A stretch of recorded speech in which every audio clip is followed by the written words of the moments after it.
बजार को आसुची ओला कार। कंपनी देखाइला कार डिजाइन। थरे चार्ज कले जीव 500 किलोमीटर। मात्र 4 सेकेंड छुईब 6 स्पीड।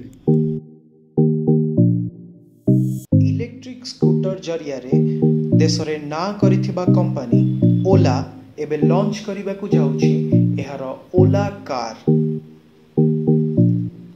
हाँ आज्ञा, समस्त आदृत ओला स्कूटर S1 परे एबे ग्राहक माने किनिबा को पाइबे ओला कार।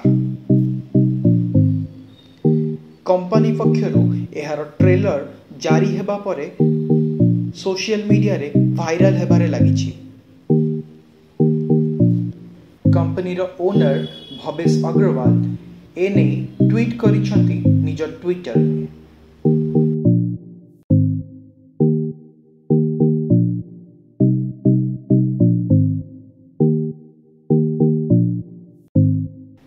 थरे चार्ज कले एही कार पाखापाखि 500 किलोमीटर पर्यंत जाई पारे बोली कंपनी पक्षरु दाबी करा जायछि।